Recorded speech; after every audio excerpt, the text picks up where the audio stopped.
चलिए आज विज्ञान के इतिहास की एक बहुत ही दिलचस्प पहेली सुलझाते हैं। जरा सोचिए, आप एक साइंटिस्ट हैं, बहुत पुराने जमाने के। आपके चारों ओर दुनिया को बनाने वाली सबसे बुनियादी चीजें यानी एलिमेंट्स एक एक करके खोजी जा रही हैं। लेकिन जैसे जैसे इनकी गिनती बढ़ती है, एक बहुत बड़ी मुश्किल सामने आकर खड़ी हो जाती है।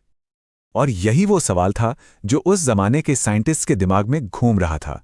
100 से भी ज्यादा एलिमेंट्स, हर एक की अपनी अलग प्रॉपर्टी, अपनी अलग पहचान।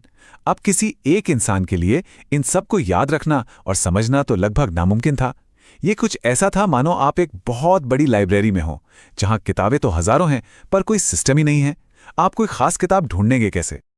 तो इस पूरी कहानी को समझने के लिए हमें थोड़ा पीछे जाना होगा, उस दौर में जब केमिस्ट्री की दुनिया, कह सकते हैं, काफी सीधी सादी और सिंपल थी। शुरुआत में, मतलब बिल्कुल शुरुआत में, बस गिने चुने ही एलिमेंट्स के बारे में पता था, जैसे सोना, चांदी, लोहा, बस मुट्ठी भर एलिमेंट्स। इनके गुणों को समझना, याद रखना सब बहुत आसान था। कोई कंफ्यूजन नहीं, कोई झंझट नहीं। लेकिन फिर अचानक से खोजों की जैसे बाढ़ आ गई और उस शांत सी साइंटिफिक दुनिया में एक, कह सकते हैं, इंफॉर्मेशन का धमाका हुआ जिसने सब कुछ बदल कर रख दिया। और देखते ही देखते जो संख्या उंगलियों पर गिनी जा सकती थी वो 100 के पार पहुंच गई। जी हां, 100 से भी ज्यादा। ये एक जबरदस्त उछाल था। अब साइंटिस्ट एक्साइटेड तो थे, पर साथ ही साथ परेशान भी होने लगे थे। और बस यहीं से असली प्रॉब्लम शुरू हुई। इतनी सारी जानकारी को कोई संभाले तो कैसे संभाले? मतलब कौन सा एलिमेंट किसके जैसा है, किसकी प्रॉपर्टीज अलग हैं, सब कुछ एकदम बिखर सा गया था। और ये बात साफ थी कि अगर साइंस को आगे बढ़ना है तो इस कंफ्यूजन को दूर करना ही होगा। और कहते हैं ना, जरूरत ही आविष्कार की जननी है। इसी कंफ्यूजन और जरूरत के बीच से एक रेवोल्यूशनरी आइडिया ने जन्म लिया। साइंटिस्ट को यह एहसास हुआ कि जवाब बिखरे हुए एलिमेंट्स में नहीं, बल्कि उनको एक सिस्टम में जमाने में छिपा है। उन्हें बस एक पैटर्न ढूंढना था। और वो जवाब क्या था? वो था क्लासिफिकेशन, यानी वर्गीकरण। अब देखिए, क्लासिफिकेशन का मतलब सिर्फ चीजों को एक लाइन में खड़ा करना नहीं होता। ये असल में चीजों को बेहतर तरीके से समझने का एक बहुत पावरफुल टूल है। आइडिया बहुत सिंपल था। जिन एलिमेंट्स की प्रॉपर्टीज, मतलब गुण, एक जैसे हैं, उन्हें एक साथ एक ग्रुप में रख दो। बिल्कुल वैसे ही जैसे लाइब्रेरी में हिस्ट्री की सारी किताबें एक सेक्शन में और साइंस की दूसरे सेक्शन में रखी होती हैं। सिंपल। तो इस पूरे प्रोसेस को अगर हम देखें तो इसे 3 आसान स्टेप्स में समझ सकते हैं। स्टेप 1, प्रॉब्लम को पहचानो। और प्रॉब्लम क्या थी? कि एलिमेंट्स बहुत ज्यादा हो गए हैं। स्टेप 2, अपना गोल सेट करो। गोल था एक लॉजिकल सिस्टम बनाना। और स्टेप 3, सॉल्यूशन निकालो। सॉल्यूशन क्या था? एलिमेंट्स को उनकी कॉमन प्रॉपर्टीज के हिसाब से ग्रुप्स में बांट दो। है ना एक सिंपल लेकिन जबरदस्त प्लान? तो ये तो थी कहानी, लेकिन ये सिर्फ एक कहानी नहीं है। खासकर स्टूडेंट्स के लिए ये समझना बहुत जरूरी है। चलिए देखते हैं क्यों। अब जरा इस बात पे खास ध्यान दीजिएगा। ये जो सवाल है ना कि एलिमेंट्स को क्लासिफाई करने की जरूरत ही क्यों पड़ी, ये सवाल अक्सर एग्जाम्स में 2 से 3 मार्क्स के लिए पूछ लिया जाता है। मतलब इस एक कॉन्सेप्ट को ठीक से समझ लिया तो सीधे सीधे नंबर पक्के हैं। तो चलिए फटाफट से रीकैप कर लेते हैं कि हमने आज क्या क्या मेन पॉइंट्स समझे। पहली बात, एलिमेंट्स की संख्या बढ़कर 100 से ज्यादा हो गई। दूसरी बात, इस वजह से उन्हें एक एक करके पढ़ना समझना लगभग नामुमकिन हो गया था। तीसरी बात, इस पूरी अव्यवस्था को ठीक करने के लिए क्लासिफिकेशन यानी वर्गीकरण की जरूरत पड़ी। और चौथी और सबसे जरूरी बात, ये क्लासिफिकेशन किस आधार पर किया गया? उनके एक जैसे गुणों यानी सिमिलर प्रॉपर्टीज के आधार पर। तो ठीक है, हमने ये तो समझ लिया कि क्लासिफिकेशन की जरूरत क्यों थी। लेकिन अब असली सवाल आता है कि आखिर ये किया कैसे गया? वो कौन से साइंटिस्ट थे जिन्होंने ये कर दिखाया? उन्होंने कौन से नियम बनाए? और कैसे कैसे उन्होंने इतने सारे एलिमेंट्स की झुंड को उस खूबसूरत और ऑर्गेनाइज्ड पीरियोडिक टेबल में बदल दिया जिसे हम आज जानते हैं? नमस्ते। चलिए जरा 19वीं सदी की शुरुआत की दुनिया में चलते हैं। एक ऐसी दुनिया जहां साइंस के जो सबसे बेसिक बिल्डिंग ब्लॉक्स हैं ना, यानी एलिमेंट्स, वो पूरी तरह से बिखरे पड़े थे। खोजें तो हो रही थी, पर कोई सिस्टम नहीं था, कोई पैटर्न नजर नहीं आ रहा था। आज हम उस पहली चिंगारी की कहानी को समझेंगे जिसने इस केओस में ऑर्डर लाने की उम्मीद जगाई। तो यही वो बड़ा सवाल था जो उस वक्त के हर केमिस्ट को परेशान कर रहा था। क्या ये जो इतने सारे अलग अलग तत्व हैं, ये सब बस यूं ही हैं, बिना किसी तुक के? या फिर इन सब के पीछे कोई छिपा हुआ कोई गहरा नियम काम कर रहा है? योहान वोल्फगैंग डुबेरेनियर उन कुछ लोगों में से थे जिन्हें यकीन था कि जवाब मौजूद है, बस उसे खोजने की देर है। तो चलिए सबसे पहले बात करते हैं तत्वों की इस पहेली की। सोचकर देखिए, एक के बाद एक नए नए एलिमेंट्स खोजे जा रहे थे। हर एक की अपनी अलग खासियत थी। अब साइंटिस्ट के सामने सबसे बड़ी चुनौती यही थी कि इस बढ़ते हुए जंजाल में कोई व्यवस्था कैसे खोजी जाए। और इसी उथल-पुथल के बीच डुबेरेनियर ने कुछ ऐसा नोटिस किया जो बाकियों से छूट गया था। एक दिलचस्प पैटर्न, एक उम्मीद की किरण। उन्होंने इसे नाम दिया ट्रायड या त्रिक। तो सवाल ये है कि ये ट्रायड या त्रिक आखिर था क्या? आइडिया बहुत ही सिंपल और शानदार था। डुबेरेनियर ने ये देखा कि कुछ एलिमेंट्स जिनकी प्रॉपर्टीज एक जैसी होती हैं, उन्हें 3-3 के ग्रुप में रखा जा सकता है। लेकिन असली जादू उनकी प्रॉपर्टीज में नहीं, बल्कि उनके एटॉमिक मास में छिपा था। और इसको पहचानने का तरीका बहुत ही सीधा साधा था। देखिए, स्टेप 1, ऐसे 3 एलिमेंट्स चुनिए जिनकी केमिकल प्रॉपर्टीज मिलती जुलती हों। स्टेप 2, पहले और तीसरे एलिमेंट का एटॉमिक मास नोट कर लीजिए। स्टेप 3, अब उनका एवरेज यानी औसत निकालिए। और फिर आता है फाइनल स्टेप, स्टेप 4, उस एवरेज को बीच वाले एलिमेंट के एटॉमिक मास से कंपेयर कीजिए। अब आता है सबसे मजेदार हिस्सा, गणित का प्रमाण। चलिए देखते हैं कि ये आइडिया असल में काम कैसे करता था, और इसके लिए हम लेंगे सबसे क्लासिक एग्जाम्पल। तो हमारे सामने है सबसे मशहूर ट्रायड, लिथियम, सोडियम और पोटेशियम। ये तीनों ही बहुत रिएक्टिव मेटल्स हैं और इनके गुण काफी मिलते जुलते हैं। अब जरा इनके एटॉमिक मास पर गौर कीजिए। लिथियम का 7, सोडियम का 23 और पोटेशियम का 39। ठीक है, तो अब हिसाब किताब करते हैं। अगर हम पहले एलिमेंट लिथियम, जिसका एटॉमिक मास है 7, और तीसरे एलिमेंट पोटेशियम, जिसका मास है 39, इन दोनों को जोड़कर इनका एवरेज निकालें तो क्या मिलेगा? जवाब आता है 23। अरे वाह, ये नंबर तो जाना पहचाना लग रहा है ना? जी हाँ, ये बिल्कुल बीच वाले एलिमेंट यानी सोडियम का एटॉमिक मास है। एकदम परफेक्ट मैच। और बस यही तो कमाल था डुबेरेनियर की खोज का। ये कोई मामूली तुक्का नहीं हो सकता था, ये एक पक्का मैथमेटिकल कनेक्शन था। इस बात का पहला ठोस सबूत कि एलिमेंट्स की दुनिया में कोई बेतरतीबी नहीं है, बल्कि ये गहरा छिपा हुआ ऑर्डर है। लेकिन कहानी में एक ट्विस्ट है। जैसा कि साइंस में अक्सर होता है, हर चीज इतनी सीधी नहीं होती। ये खूबसूरत पैटर्न हर जगह फिट नहीं बैठा। चलिए देखते हैं इस अधूरी खोज को। तो प्रॉब्लम क्या थी? देखिए, एक तरफ लिथियम, सोडियम, पोटेशियम जैसे कुछ ग्रुप्स थे जो इस रूल में एकदम फिट बैठ रहे थे, पर दूसरी तरफ ज्यादातर एलिमेंट्स का क्या, वो किसी भी ट्रायड का हिस्सा ही नहीं बन पा रहे थे। तो कुल मिलाकर इस थ्योरी की लिमिटेशंस या कह लें कमियां बिल्कुल साफ थीं। डुबेरेनियर को गिने चुने ट्रायड्स ही मिल पाए। ये कोई यूनिवर्सल लॉ नहीं था जो हर एलिमेंट पर लागू हो सके। ये एक ऑब्जर्वेशन तो था, लेकिन कोई ऐसा नियम नहीं था जो पूरी पहेली को सुलझा सके। लेकिन रुकिए, इसे एक फेलियर समझना बहुत बड़ी गलती होगी। असल में ये एक फेलियर था ही नहीं, ये तो एक बेहद जरूरी पहला कदम था।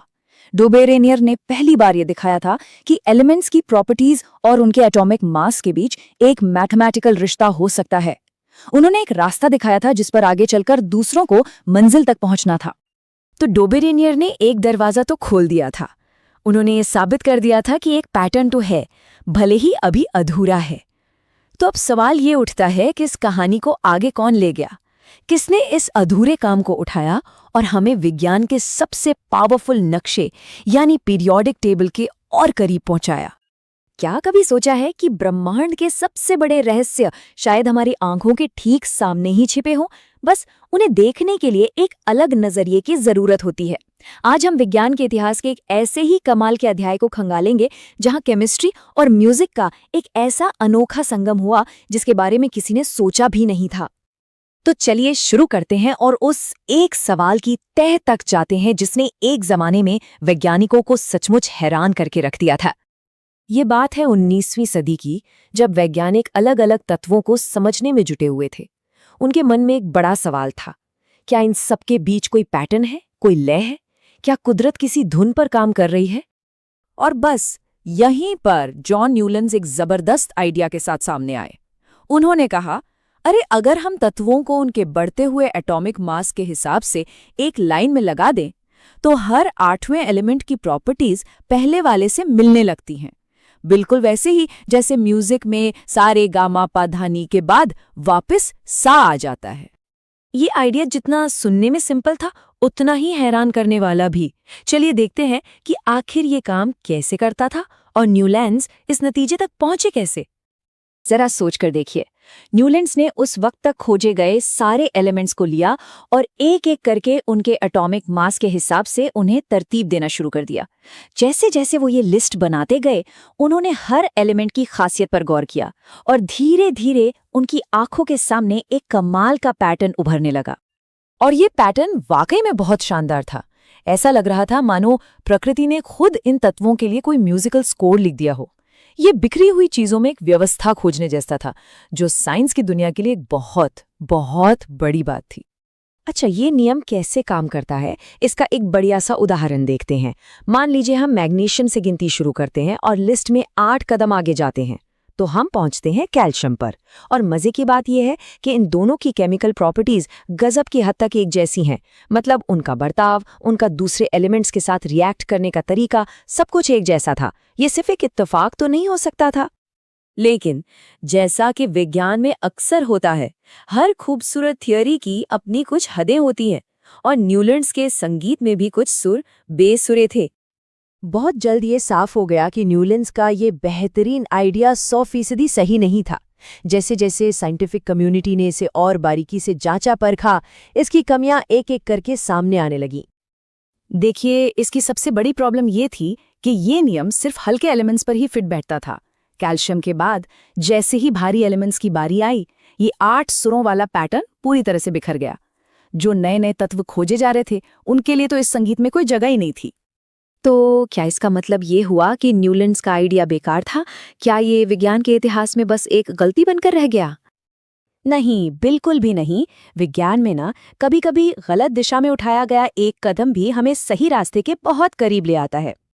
न्यूलैंड्स का काम जाया नहीं गया।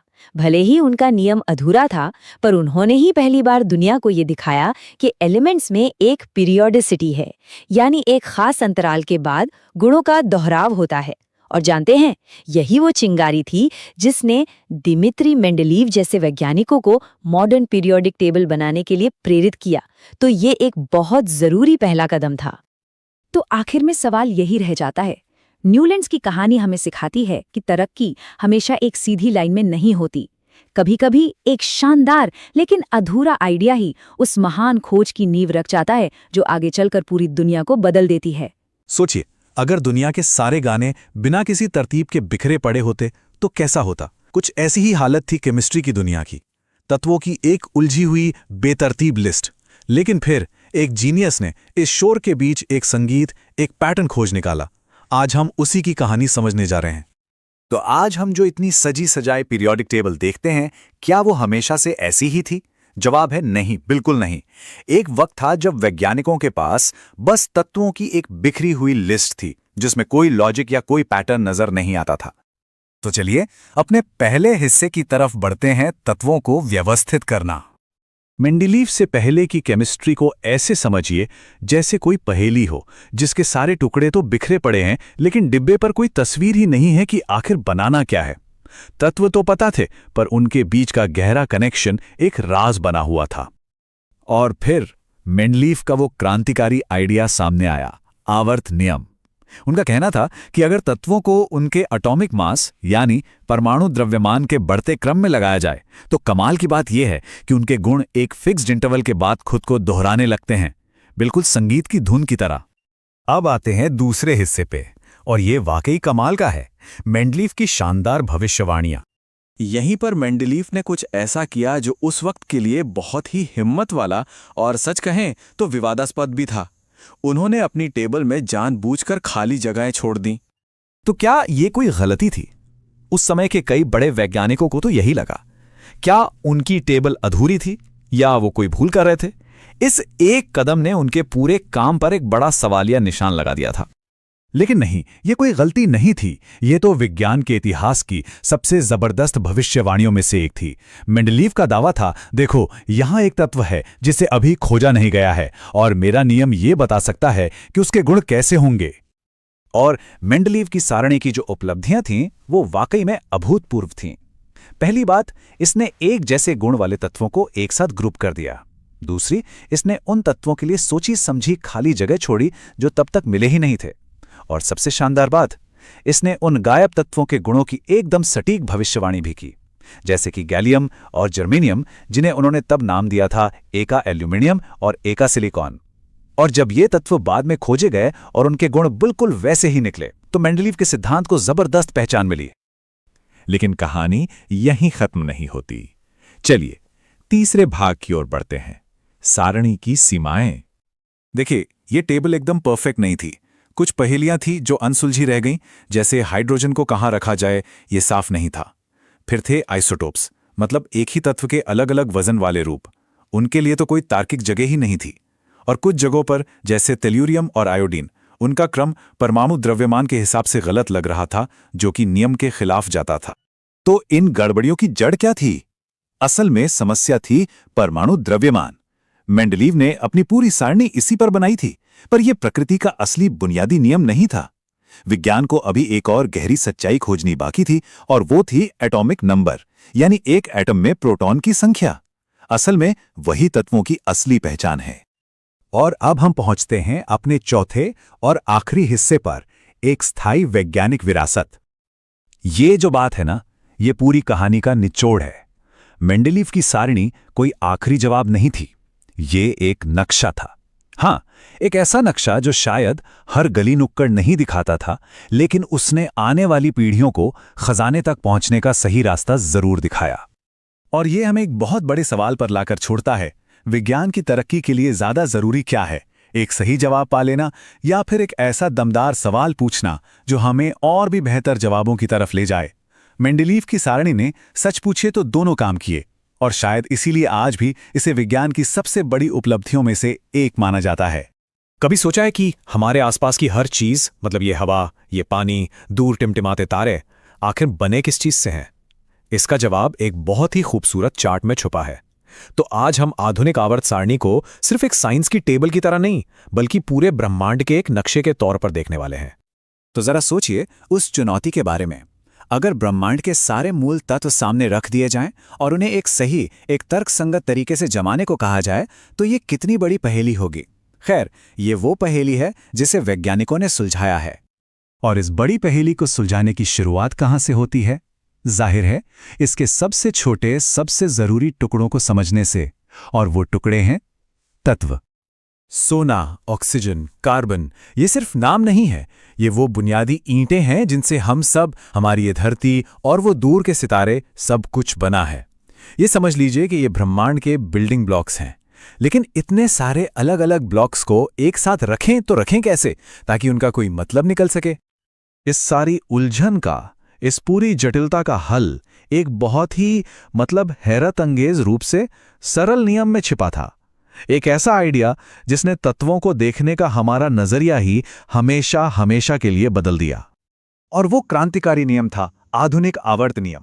ये नियम कहता है कि तत्वों के सारे गुण उनके एटॉमिक नंबर, यानी परमाणु क्रमांक पर निर्भर करते हैं।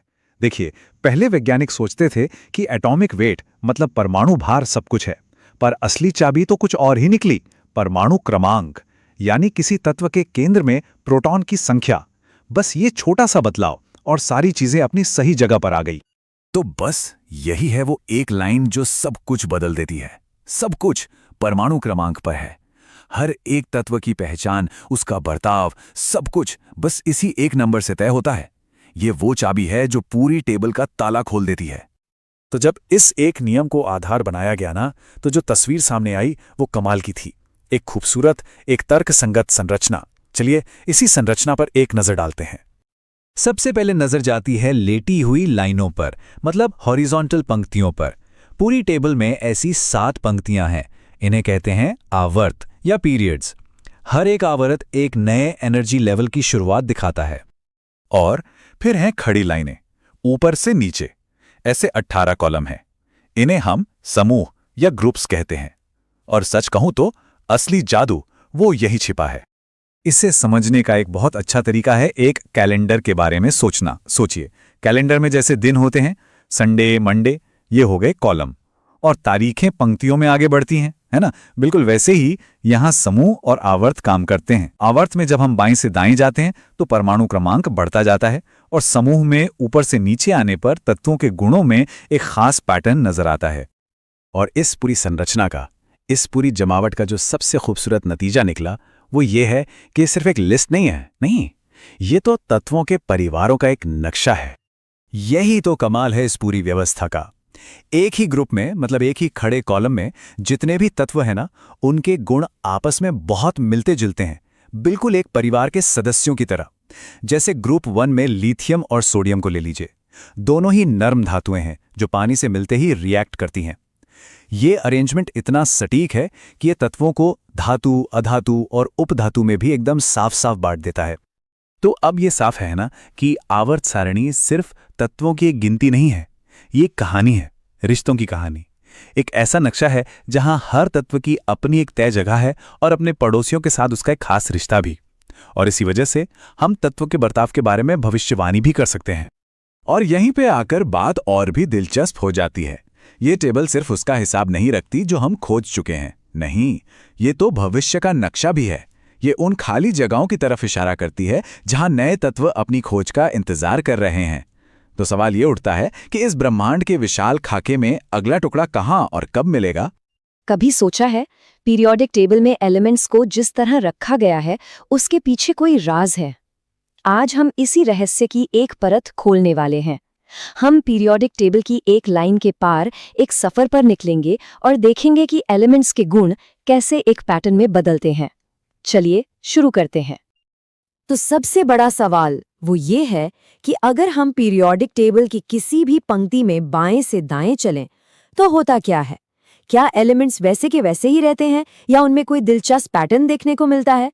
चलिए इस पहेली को सुलझाते हैं।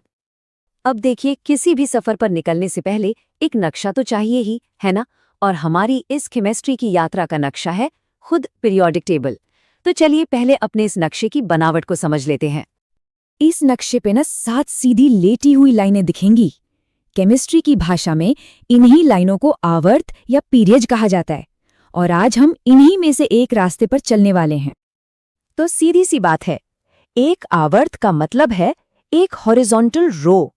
जब हम एक आवर्त में सफर करते हैं तो हम बस एक लाइन में बाएं से दाएं आगे बढ़ रहे होते हैं। तो नक्शा तैयार है, रास्ता भी पता चल गया। अब शुरू करते हैं असली सफर, बाएं से दाएं। देखते हैं कि इस रास्ते पर एलिमेंट्स के बर्ताव में क्या दिलचस्प बदलाव आते हैं। हमारी दिशा एकदम सीधी है, लेफ्ट से राइट। सुनने में तो बड़ा सिंपल लगता है, लेकिन आप हैरान रह जाएंगे ये देखकर कि इस सीधी सी लाइन पर चलने से एलिमेंट्स के कैरेक्टर में कितने बड़े और सिस्टमैटिक बदलाव आते हैं। इस सफर में हम 3 बड़े बदलावों पर गौर करेंगे। यही वो 3 ट्रेंड्स हैं जो हमें बताते हैं कि एक पीरियड में आखिर होता क्या है। तो चलिए पहले बदलाव से शुरू करते हैं। हमारा पहला स्टॉप है परमाणु का साइज, जिसे हम कहते हैं एटॉमिक रेडियस। और यहाँ एक बड़ी ही अजीब सी बात है, जैसे जैसे हम एक पीरियड में लेफ्ट से राइट जाते हैं, एटम असल में छोटे होते जाते हैं। ये थोड़ा उल्टा लग रहा है ना? ऐसा इसलिए होता है क्योंकि न्यूक्लियस में प्रोटॉन बढ़ते जाते हैं, जो इलेक्ट्रॉन्स को ज्यादा ताकत से अपनी ओर खींचते हैं, और एटम का साइज सिकुड़ जाता है। दूसरा बदलाव है इलेक्ट्रोनेगेटिविटी। अरे ये बस एक फैंसी नाम है ये बताने का कि कोई एटम इलेक्ट्रॉन्स को अपनी तरफ कितनी जोर से खींचता है। और जैसे जैसे हम लेफ्ट से राइट बढ़ते हैं, ये खींचने की ताकत बढ़ती जाती है क्योंकि न्यूक्लियस ज्यादा पावरफुल हो जाता है। तो हुआ ये कि एटम छोटे तो हो गए, लेकिन और ज्यादा शक्तिशाली हो गए। और हमारा तीसरा और आखिरी बदलाव वो है एलिमेंट्स के किरदार में। हम अपना सफर शुरू करते हैं बाईं तरफ, एकदम चमकदार मेटल से। फिर बीच में आते हैं मेटलॉइड्स, जिनमें थोड़ी थोड़ी दोनों की बात होती है। और सफर के अंत में दाईं ओर हम पहुंचते हैं नॉन मेटल्स तक। मतलब ये तो पूरी पहचान ही बदल गई। तो ये सब जानना मजेदार तो है, लेकिन इसका एक बहुत प्रैक्टिकल यूज भी है, खासकर उनके लिए जो किसी एग्जाम की तैयारी कर रहे हैं। चलिए देखते हैं कि ये इतना जरूरी क्यों है। और ये बात बिल्कुल गांठ बांध लीजिए, एग्जाम्स में एक पीरियड में प्रॉपर्टीज का ये बदलाव हमेशा पूछा जाता है। मतलब ये एक तरह से पक्का सवाल है, तो इसे अच्छे से समझ लेना आपको पक्के नंबर दिला सकता है। तो सबसे जरूरी बात क्या हुई? बस इन 3 मेन ट्रेंड्स को याद रखना है। अगर ये याद है तो इस टॉपिक से जुड़ा कोई भी सवाल चुटकियों में हल हो जाएगा। चलिए अब फटाफट सब कुछ एक जगह देख लेते हैं। ये एक तरह से आपकी परफेक्ट स्टडी गाइड है। बाएं से दाएं जाने पर एटॉमिक रेडियस घटता है, इलेक्ट्रोनेगेटिविटी बढ़ती है और कैरेक्टर मेटल से नॉन मेटल हो जाता है। चाहें तो इसका एक स्क्रीनशॉट ले लें, ये बहुत काम आएगा। तो हमने लेफ्ट से राइट का सफर तो पूरा कर लिया, लेकिन यहाँ एक और सवाल उठता है। सोचिए अगर हम पीरियोडिक टेबल में ऊपर से नीचे जाएं तो क्या होगा? क्या तब भी हमें ऐसे ही कुछ दिलचस्प पैटर्न्स मिलेंगे? कभी पीरियोडिक टेबल को देखा है और सोचा है कि इसे इतने करीने से, इतने सलीके से क्यों जमाया गया है? ये ना एक बहुत बड़े शहर के नक्शे जैसा है, जहां हर एलिमेंट का अपना एक खास पता है। पर कहानी यहीं खत्म नहीं होती। इस शहर में कुछ खास मोहल्ले भी हैं और इन्हीं मोहल्लों को हम तत्वों का परिवार कह सकते हैं। तो चलिए आज इन परिवारों से मिलते हैं। तो सवाल यह है कि क्या सच में एलिमेंट्स के भी परिवार होते हैं? जवाब है जी हाँ, बिल्कुल होते हैं। और यही वो चाबी है जो पीरियोडिक टेबल के कई राज खोलती है। हम एलिमेंट्स को ऐसे ग्रुप्स में देखेंगे जो बिल्कुल एक परिवार की तरह ही आपस में गुण और व्यवहार साझा करते हैं। तो विज्ञान की दुनिया में इन परिवारों को आखिर कहते क्या हैं? इन्हें समूह या ग्रुप्स कहा जाता है।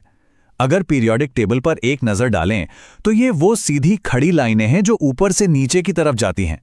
तो मतलब सीधा सा है। एक समूह पीरियोडिक टेबल का एक सीधा खड़ा कॉलम है। लेकिन असली जादू तो ये है कि एक ही कॉलम के सभी एलिमेंट्स एक जैसी केमिकल प्रॉपर्टीज दिखाते हैं। ये बिल्कुल एक ही टीम के खिलाड़ियों की तरह हैं जो एक जैसे नियम से खेलते हैं। तो पूरी पीरियोडिक टेबल में ऐसे कितने परिवार हैं? कुल मिलाकर 18।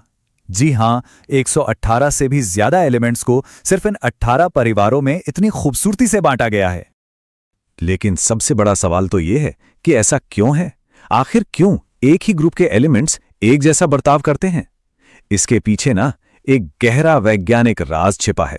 चलिए उस राज से पर्दा उठाते हैं। और ये रहा वो राज।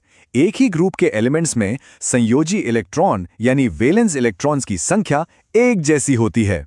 ये किसी भी एटम के सबसे बाहरी शेल के इलेक्ट्रॉन्स होते हैं। एक तरह से सोचें तो ये किसी एलिमेंट के हाथ हैं जो दूसरे एलिमेंट्स से दोस्ती करने या रिएक्शन करने के लिए आगे बढ़ते हैं। तो जाहिर है जिनके पास एक जैसे हाथ होंगे उनका व्यवहार भी तो एक जैसा ही होगा। इसे हम ऐसे भी कह सकते हैं कि संयोजी इलेक्ट्रॉनों की संख्या ही किसी तत्व के रासायनिक व्यक्तित्व की कुंजी है। यही वो चीज है जो तय करती है कि कोई एलिमेंट शांत स्वभाव का होगा या बहुत ज्यादा रिएक्टिव। चलिए थ्योरी तो समझ ली, अब इसे असल में काम करते हुए देखते हैं। चलिए पीरियोडिक टेबल के 2 सबसे मशहूर परिवारों से मिलते हैं, एल्कली मेटल्स और हैलोजेंस। यहां 2 बहुत अच्छे उदाहरण हैं। एक तरफ है ग्रुप 1 यानी एल्कली मेटल्स, जिसमें सोडियम और पोटेशियम जैसे बेहद रिएक्टिव धातु हैं, और दूसरी तरफ है ग्रुप 17 यानी हैलोजेंस, जिसमें क्लोरीन और फ्लोरीन जैसे बेहद रिएक्टिव अधातु यानी नॉन मेटल्स हैं।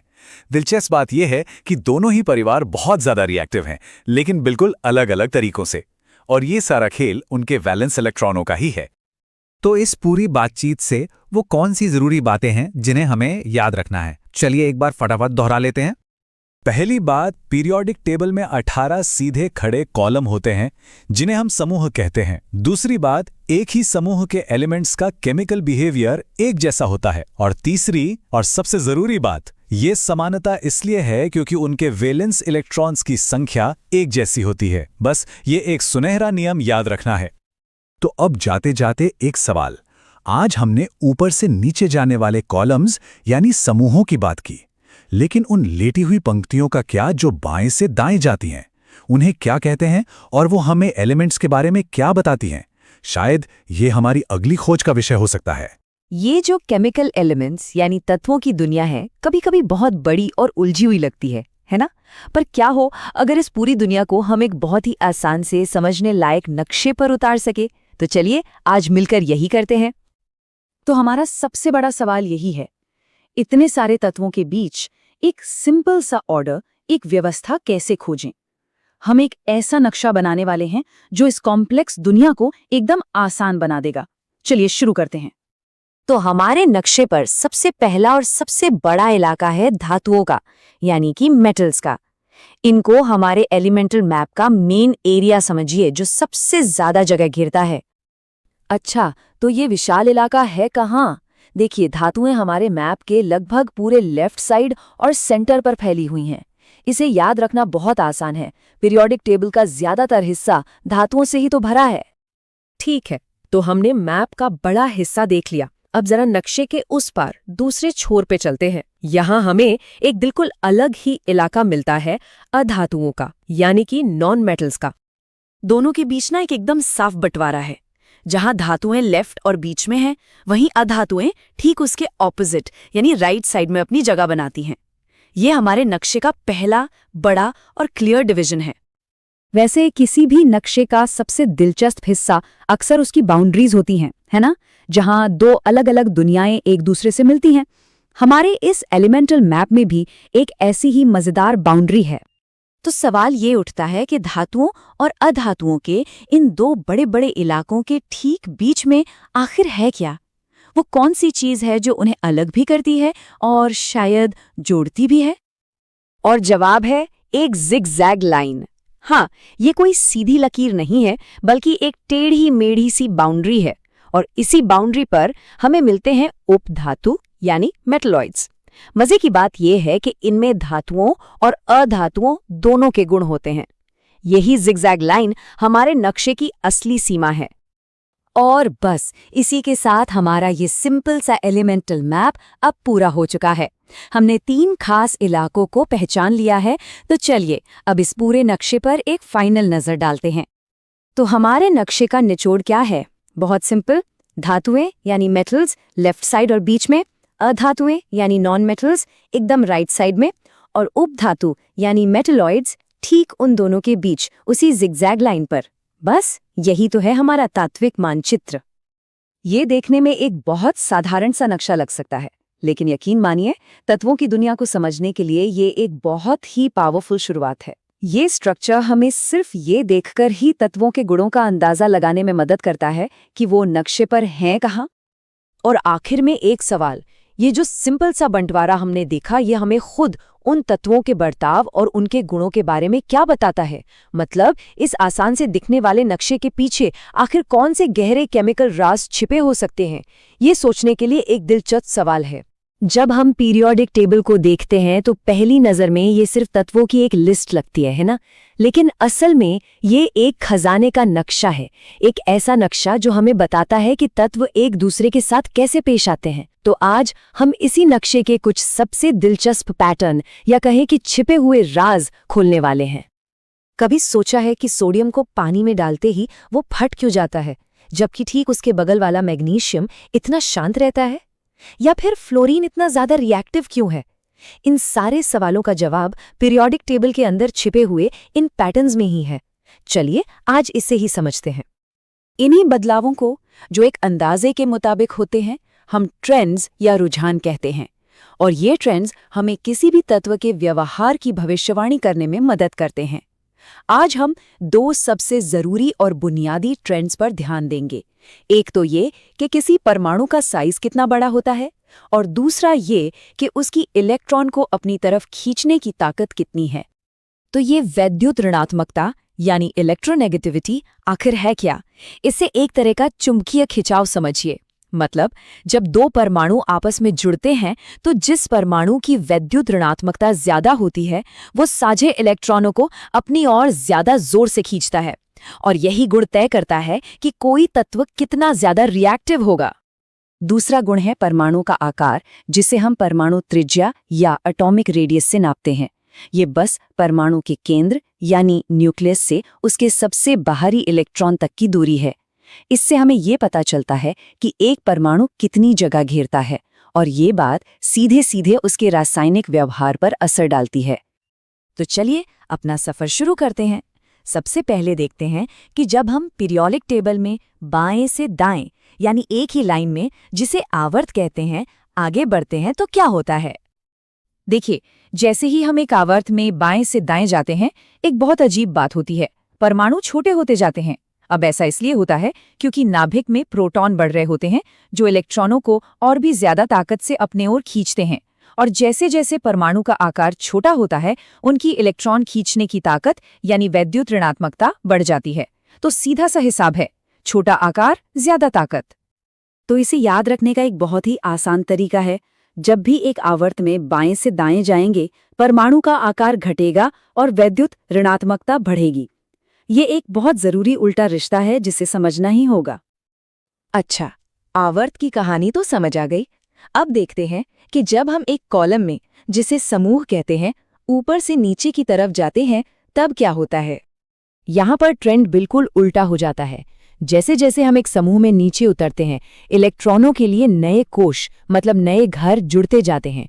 इसलिए परमाणु का आकार बड़ा होता जाता है। और क्योंकि सबसे बाहरी इलेक्ट्रॉन नाभिक से और दूर हो जाते हैं, तो उनकी इलेक्ट्रॉन खींचने की ताकत यानी वैद्युत ऋणात्मकता कम हो जाती है। तो यहाँ का हिसाब है बड़ा आकार कम ताकत। तो समूह में नीचे जाने का नियम साफ है, परमाणु का आकार बढ़ता है और वैद्युत ऋणात्मकता घटती है। ये आवर्त में जो हमने देखा था उसका ठीक उल्टा है। तो फिर हमने अभी तक जो कुछ भी सीखा है उसे 4 बहुत ही सरल नियमों में समेटा जा सकता है। और यकीन मानिए, ये 4 नियम ही रसायन विज्ञान को समझने की चाबी हैं। ये रहे वो 4 नियम। 1. एक आवर्त में बाएं से दाएं जाने पर परमाणु का आकार घटता है। 2. उसी दिशा में वैद्युत ऋणात्मकता बढ़ती है। 3. एक समूह में ऊपर से नीचे आने पर परमाणु का आकार बढ़ता है। और 4. उसी दिशा में वैद्युत ऋणात्मकता घटती है। बस ये 4 नियम ही असल में पूरी कहानी बताते हैं। ये नियम सुनने में बहुत सरल लग सकते हैं, लेकिन इनकी ताकत अविश्वसनीय है। इन्हीं के आधार पर हम ये अंदाजा लगा सकते हैं कि कौन से तत्व मिलकर विस्फोटक यौगिक बनाएंगे और कौन से एकदम शांत रहेंगे। ये हमें रसायन विज्ञान के व्यवहार को पहले से ही भांपने की शक्ति देते हैं। तो अगली बार जब पीरियोडिक टेबल पर नजर पड़े तो उसे सिर्फ एक चार्ट मत समझिएगा।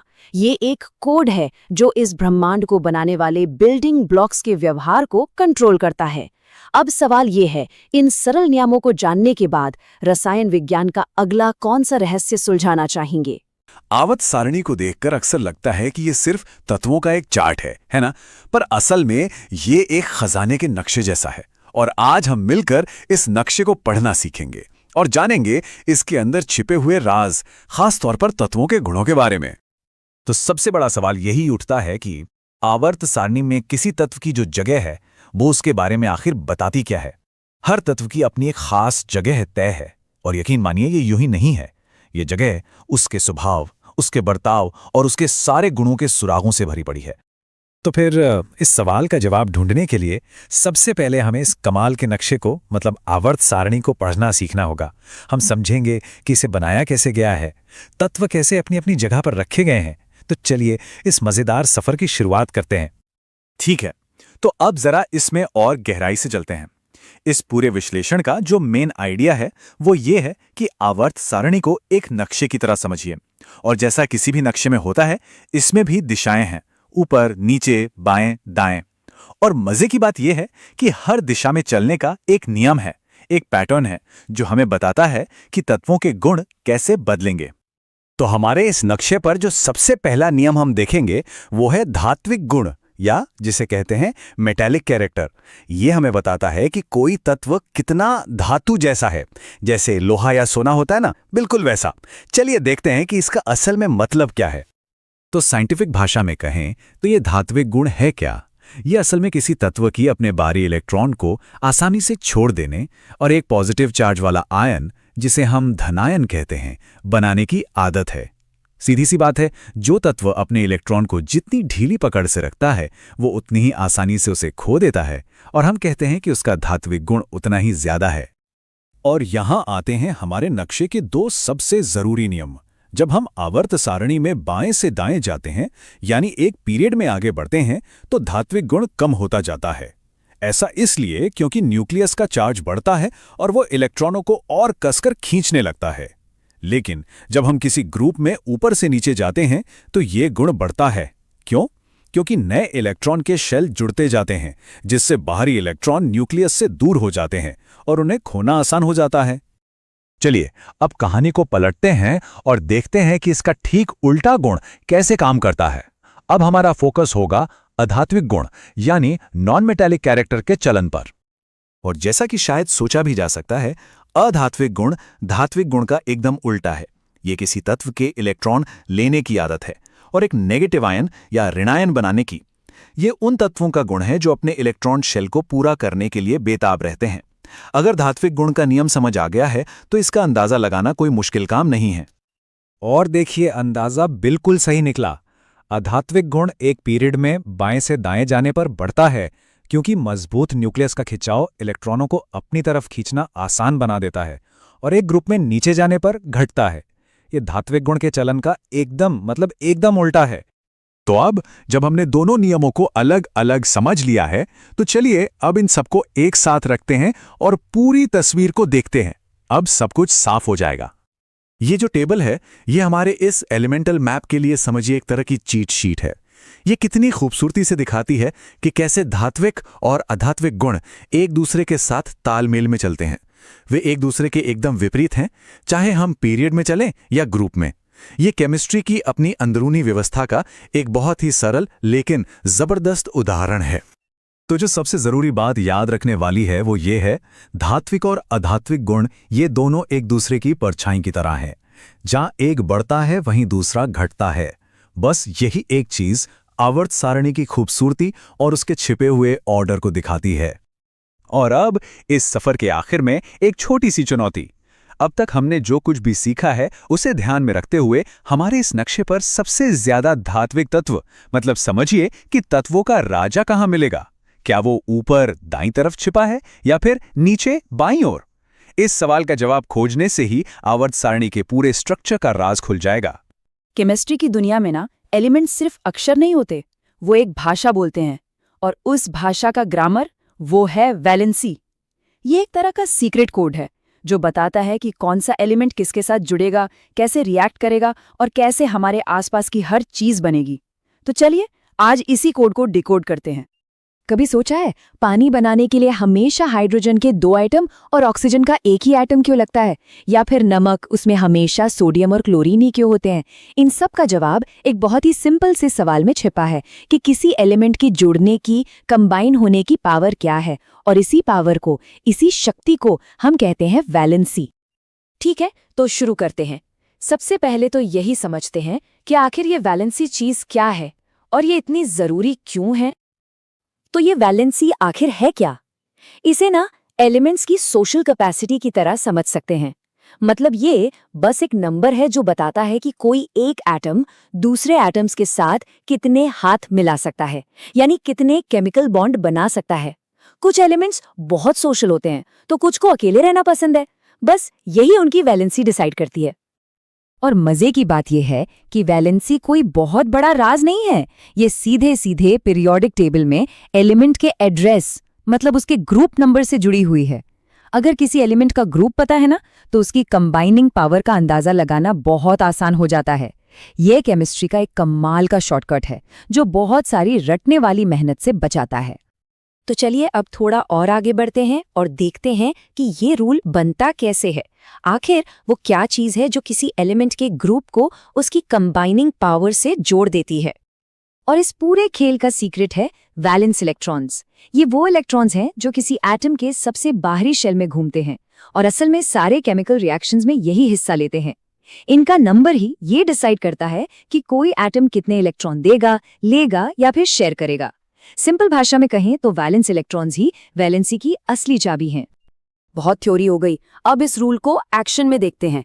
कुछ सॉलिड एग्जाम्पल्स लेंगे तो सब कुछ एकदम क्लियर हो जाएगा। अब यहाँ एक बहुत ही इंटरेस्टिंग चीज देखिए। ग्रुप 1 और ग्रुप 17 दोनों की वैलेंसी 1 है ना अजीब? लेकिन इनकी कहानी एकदम अलग है। ग्रुप 1 के जो एलिमेंट्स हैं वो अपना एक इलेक्ट्रॉन देने के लिए हमेशा तैयार रहते हैं, और वहीं ग्रुप 17 वाले एक इलेक्ट्रॉन पाने के लिए बेचैन रहते हैं। मतलब वैलेंसी 1 लेकिन बिहेवियर एकदम उल्टा। चलो इसको थोड़ा और डीप में समझते हैं। ग्रुप 1 यानी एल्कली मेटल्स, वो अपने बाहरी शेल से उस एक एक्स्ट्रा इलेक्ट्रॉन को देकर स्टेबल होना चाहते हैं। दूसरी तरफ हैं ग्रुप 17 के हैलोजेंस, जो अपना बाहरी शेल पूरा करने के लिए एक इलेक्ट्रॉन लेने को एकदम बेताब रहते हैं। और ये जो देने और लेने की जबरदस्त इच्छा है ना, यही इन दोनों ग्रुप्स को इतना ज्यादा रिएक्टिव बनाती है। अब इस पूरी जानकारी को थोड़ा प्रैक्टिकल बनाते हैं, खास तौर पर उन लोगों के लिए जो एग्जाम्स की तैयारी कर रहे हैं। कुछ ऐसे एलिमेंट्स और ग्रुप्स हैं जिन पर ध्यान देना बहुत जरूरी हो जाता है। ये लिस्ट याद रखनी चाहिए। एल्कली मेटल्स और हैलोजेंस तो अपने हाई रिएक्टिव नेचर की वजह से जरूरी हैं ही, जैसा हमने अभी अभी देखा। और नोबल गैसें, अरे वो भी उतनी ही इंपॉर्टेंट हैं, क्योंकि वो रिएक्ट ही नहीं करती। उनका बाहरी शेल पहले से ही फुल होता है, स्टेबल होता है, इसलिए उनकी वैलेंसी होती है 0। ये केमिकल वर्ल्ड के संत हैं, समझ लीजिए। तो मेन बात क्या निकल कर आई? बात ये है कि वैलेंसी और ग्रुप का ये जो कनेक्शन है ना, ये हमें एक तरह की सुपर पावर देता है, एलिमेंट्स के बिहेवियर को प्रिडिक्ट करने की पावर। अब हर एलिमेंट को रटने की जरूरत नहीं है, बस उसका ग्रुप नंबर देखो और उसकी पूरी केमिकल पर्सनालिटी का राज खुल जाएगा। तो इस पूरी जानकारी के बाद अब पीरियोडिक टेबल को कैसे देखा जाए? क्या ये सिर्फ एलिमेंट्स की एक लिस्ट है, या फिर ये केमिकल पोटेंशियल का एक मैप है, एक ऐसी गाइड जो बताती है कि इस यूनिवर्स में सब कुछ एक दूसरे से कैसे जुड़ा है? सच तो ये है कि वैलेंसी को समझना पीरियोडिक टेबल को एक बिल्कुल ही नई नजर से देखने जैसा है। जरा कल्पना कीजिए, आपके पास दुनिया बनाने वाले 60 से ज्यादा बिल्डिंग ब्लॉक्स हैं, लेकिन उन्हें जोड़ने या समझने का कोई तरीका नहीं है। सब कुछ बिखरा हुआ है। यही हाल था उस दौर के वैज्ञानिकों का। ये एक बहुत बड़ी उलझी हुई पहेली को सुलझाने जैसा था। तो सबसे पहला और सीधा सवाल यही उठता है कि आखिर इन तत्वों को एक साथ जमाने की, उन्हें क्लासिफाई करने की जरूरत ही क्या थी? देखिए, जैसे एक लाइब्रेरी में हजारों किताबें हों पर उन्हें रखने का कोई सिस्टम ना हो तो किसी काम की नहीं। ठीक वैसे ही विज्ञान को भी इन बुनियादी कणों को समझने के लिए एक सिस्टम चाहिए था। और बात सिर्फ चीजों को तरतीब से रखने की नहीं थी। एक अच्छा सिस्टम बनाने का मतलब था कि वैज्ञानिक समझ सकते थे कि कौन सा तत्व कैसा बर्ताव करेगा। वो उनके गुणों के बारे में अंदाजा लगा सकते थे, और तो और उन तत्वों के बारे में भी बता सकते थे जो उस वक्त तक खोजे भी नहीं गए थे। ये विज्ञान की तरक्की के लिए बहुत जरूरी था। तो चलिए अब उन शुरुआती खोजियों से मिलते हैं जिन्होंने इस बड़ी पहेली के पहले कुछ टुकड़े खोज निकाले। इन्होंने ही सबसे पहले इन तत्वों के बीच छिपे हुए पैटर्न को देखना शुरू किया था। तो यहाँ से ना कुछ दिलचस्प पैटर्न्स दिखने शुरू हुए। पहले थे डॉबरेनियर। उनका आइडिया था त्रिक या ट्रायड का, मतलब 3-3 तत्वों के ग्रुप बनाओ जिनमें बीच वाले का एटॉमिक मास या परमाणु भार बाकी दोनों का लगभग एवरेज हो। फिर आए न्यूलैंड्स, जो संगीत से प्रेरित थे। उन्होंने कहा कि जैसे संगीत में 8वां सुर पहले जैसा होता है, वैसे ही हर 8वां तत्व पहले वाले तत्व के गुणों को दोहराता है। कितना दिलचस्प है ना? ये आइडियाज अपने आप में बहुत बड़े थे, पर इनमें कुछ दिक्कतें थी। ये नियम हर तत्व पर लागू नहीं हो रहे थे, और जैसे जैसे नए तत्व मिलते गए, ये सिस्टम फेल होने लगे। मतलब साफ था, पहेली का एक बहुत बड़ा और जरूरी हिस्सा अभी भी गायब था। और फिर कहानी में एंट्री होती है हमारे हीरो की, दिमित्री मेंडेलीफ, वो इंसान जिसने इस उलझी हुई रासायनिक पहेली को सुलझाने वाली मास्टर की, यानी कि मास्टर चाबी खोज निकाली थी। मेंडेलीव का कमाल सिर्फ ये नहीं था कि उन्होंने जाने पहचाने तत्वों को जमा दिया। अरे, उन्होंने तो अनजान चीजों के लिए एक नक्शा तैयार कर दिया। उन्होंने न सिर्फ तत्वों को एटॉमिक मास के हिसाब से लगाया, बल्कि एक जैसे गुण वालों को एक के नीचे एक रखा। और सबसे हिम्मत वाला काम, उन्होंने टेबल में जानबूझकर खाली जगह छोड़ दी उन तत्वों के लिए जो तब तक मिले भी नहीं थे। ये बात उनके जबरदस्त आत्मविश्वास को दिखाती है। सोचिए, वो अपने सिस्टम को लेकर इतने पक्के थे कि उन्होंने एक तत्व के मिलने से सालों पहले ही बता दिया कि वो कैसा होगा। और जब बाद में जर्मेनियम नाम का तत्व मिला, तो उसके गुण ठीक वैसे ही थे जैसा मेंडेलीफ ने बताया था। कमाल है। पर देखिए, ये शानदार टेबल भी पूरी तरह से परफेक्ट नहीं थी।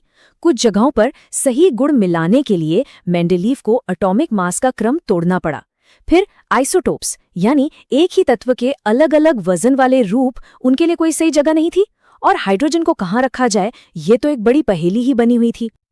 तो चलिए अब कहानी के अगले पड़ाव पर चलते हैं और देखते हैं कि कैसे एक नई खोज ने मेंडलीव के काम को और भी बेहतर बनाया और हमें वो टेबल दी जिसे हम आज इस्तेमाल करते हैं। और ये है वो नई खोज, आधुनिक आवर्त नियम। यहाँ सबसे बड़ा फर्क था एक शब्द का। परमाणु भार की जगह ले ली परमाणु क्रमांक ने। अब ये सुनने में भले ही छोटा सा बदलाव लगे, पर यकीन मानिए इसने सब कुछ बदल कर रख दिया। बस यही थी वो मिसिंग कड़ी।